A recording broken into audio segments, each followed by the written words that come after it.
So what's up guys? So mag-unboxing tayo guys ng aking in-order na Starlink. So ito yun guys. Ayan. Starlink. So in-order ko siya guys ng July 19, 2024.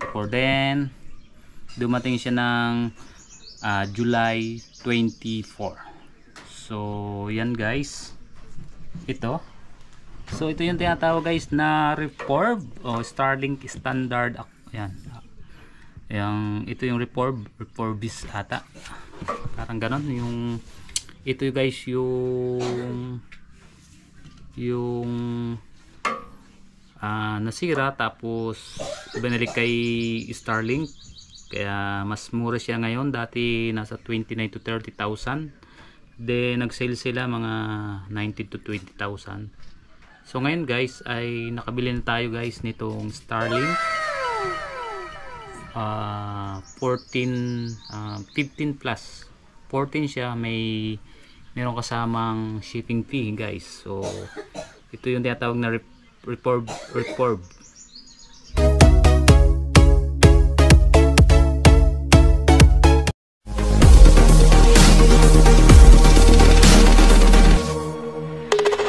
So yan nga guys, ito yung Starlink Reforbis. So ibig sabihin guys, ito yung nasira na ibinalik sa kay Starlink din ginawa. Kaya siya mas mura sa mga naunang Starlink. So i-unboxing natin guys, and then try natin gamitin kung okay ba si Starlink, lalo kung dito sa aming area. So umpisa natin ay unboxing. So doon sa akong video Reforb nakalagay Reforbis. Parang not sure kung ganun yung bigkas niya. Reforbis. So yun guys. I-unboxing na natin guys.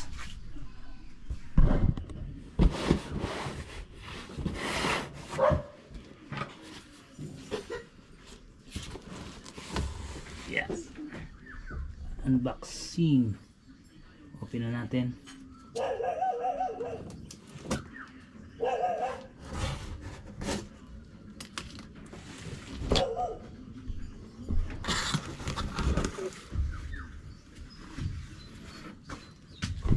So yan guys, ganito yung unang bungad kapag inopen ang Starlink. Yan, unboxing natin. Taran! Yan. Ang laki pala niya guys. So ito yung pinaka base niya guys. Ito yung pinaka base. Ayan.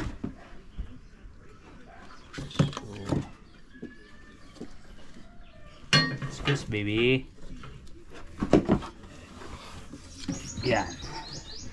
Ito yung pang outdoor na yan, nalagay dito sa iharap natin sa langit.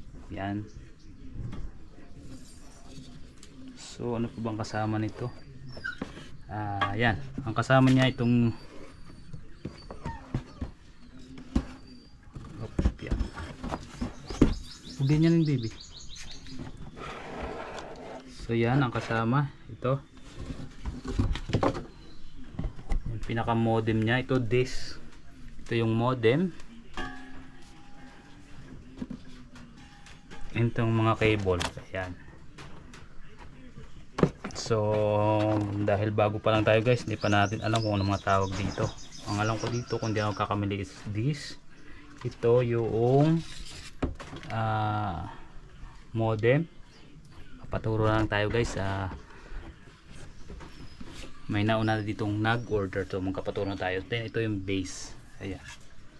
And nag-order na rin guys ako nitong, open na rin natin guys itong Ethernet adapter. So yun guys, para makabitan para magamit natin yung, try natin gamitin yung piso wifi niyan sa likod. Try natin, dahil kung wala daw nitong Ethernet adapter hindi magagamit. So try natin, and then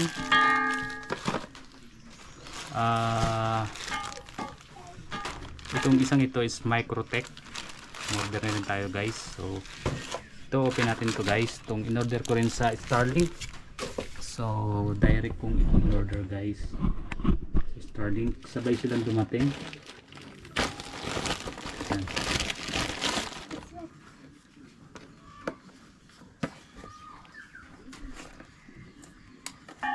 Starlink Ethernet adapter. So yan guys.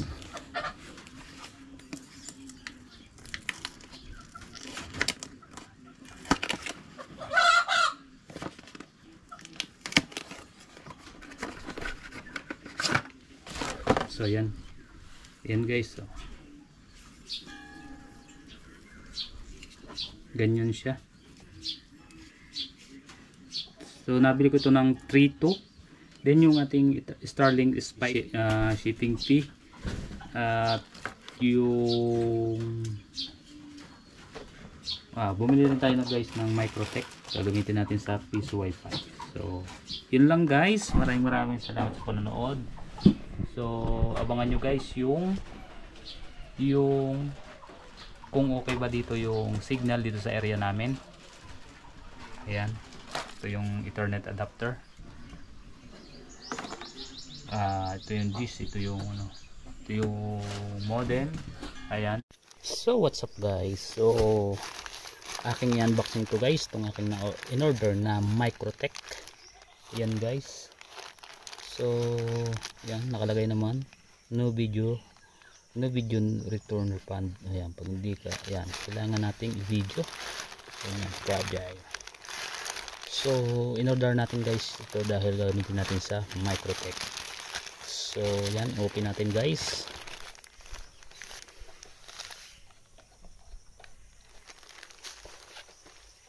So ito nga guys, ating unboxing. So makikita nyo guys, nandito ako sa aking small mini farm. So unboxing natin guys.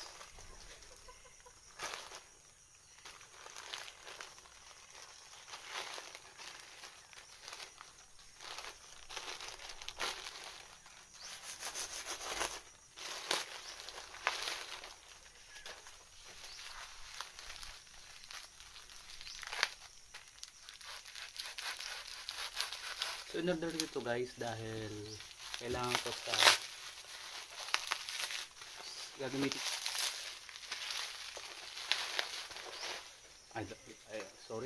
gagamitin ko siya sa Starlink. So ganyan siya kaliit guys. Ayan, ito yung box. Microtech router.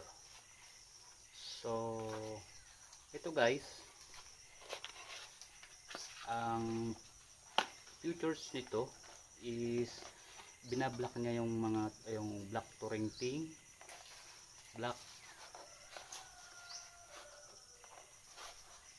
high speed downloads, anti ISP detect, yan, port forwarding, and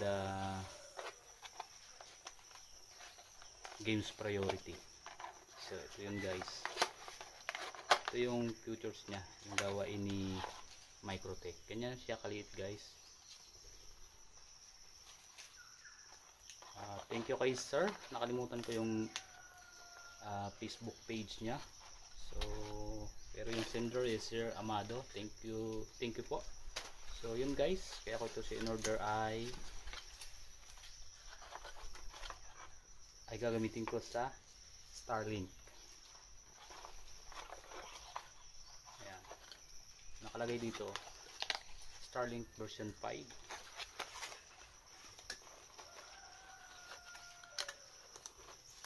May 5 na LAN and ito nilagay yung PoE in. So mamaya ay aking susubukan kay Starlink. So thank you ulit sa seller. Maraming salamat.